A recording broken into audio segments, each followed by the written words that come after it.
का समाधान, देश की हर ज्योतिषीय पद्धति के समावेश के साथ संपूर्ण आकर्षक और सबसे सटीक एस्ट्रोसेज बृहद कुंडली आज अभी लें, क्योंकि भविष्य में ही छिपे हैं जीवन के संकेत। जय श्री गणेशाय नमः। दोस्तों, स्वागत है आप सभी का दुनिया के नंबर 1 ज्योतिष यूट्यूब चैनल एस्ट्रोसेज टीवी पर।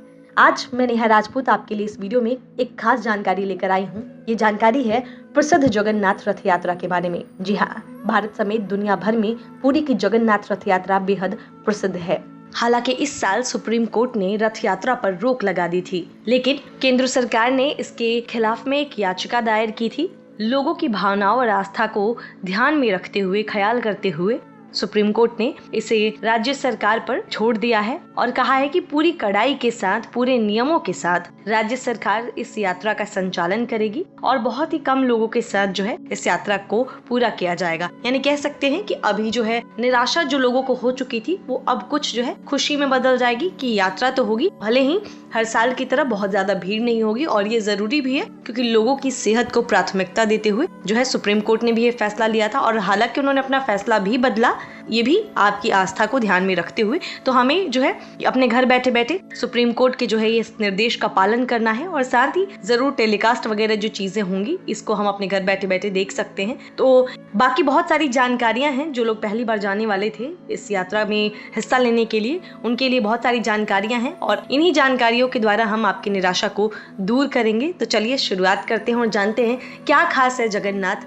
रथ यात्रा में।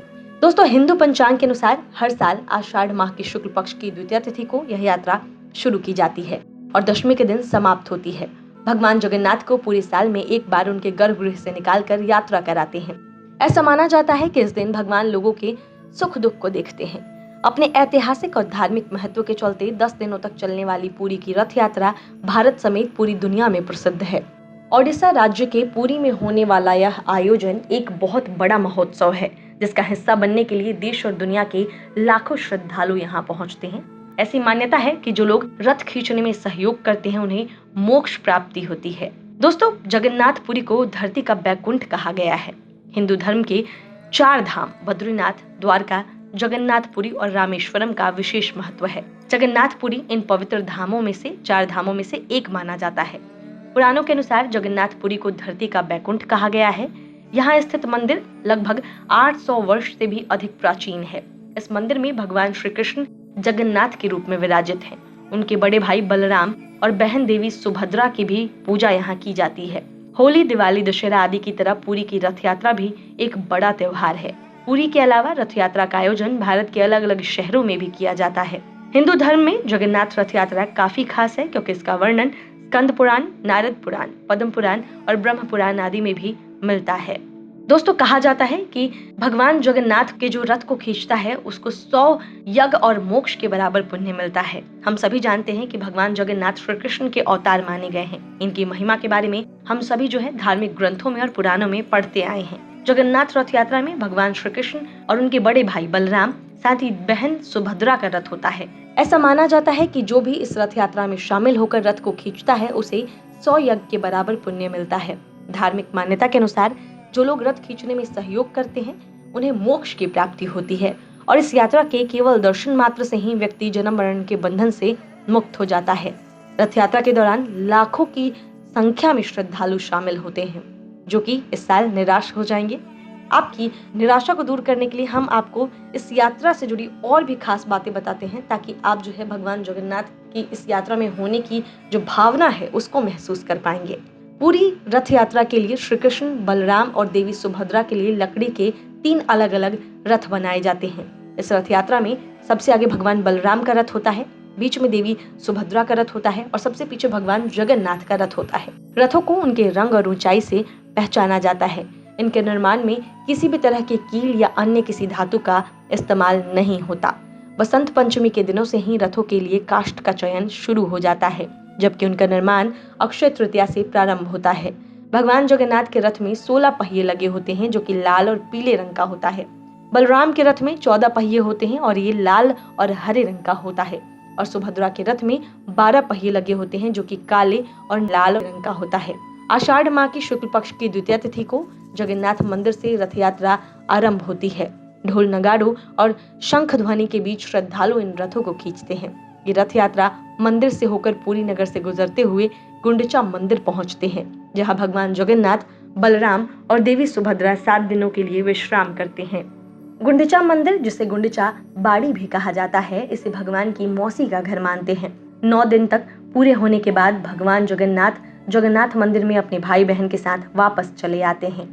दोस्तों, इस मंदिर में बनने वाले प्रसाद को केवल प्रसाद नहीं बल्कि महाप्रसाद कहा जाता है। और दुनिया के बाकी सभी हिंदू मंदिर में प्रसाद को केवल प्रसाद कहते हैं, लेकिन जगन्नाथ मंदिर ही अकेला एक ऐसा मंदिर है जिसके प्रसाद को महाप्रसाद कहते हैं। महाप्रसाद एक सर्वोच्च प्रसाद होता है जिसे बिना किसी भेदभाव के हर किसी को बराबर मात्रा में बांटा जाता है। ऐसा कहा जाता है कि जगन्नाथ मंदिर की रसोई दुनिया की सबसे बड़ी रसोई है। मंदिर की रसोई में प्रसाद पकाने की प्रक्रिया कह लो या चमत्कार बेहद अनोखा है। इसके लिए 7 बर्तन को एक दूसरे पर रखा जाता है और सब कुछ लकड़ी पर ही पकाया जाता है। इस प्रक्रिया में ऊपर के बर्तनों में रखी सामग्री पहले पकती है, फिर नीचे की तरफ एक के बाद एक पकती जाती है। इस मंदिर में बनने वाला प्रसाद कभी भी लोगों को कम नहीं पड़ता है, लेकिन जैसे ही मंदिर के पट बंद होते हैं, महाप्रसाद खत्म हो जाता है। दोस्तों, बहुत सारे लोग ये सोचते हैं कि आखिर ये रथ यात्रा क्यों निकाली जाती है। सवाल एक ये भी होता है, जो लोग अभी तक इसमें शामिल नहीं हुए हैं उनके मन में ये क्वेश्चन होता है।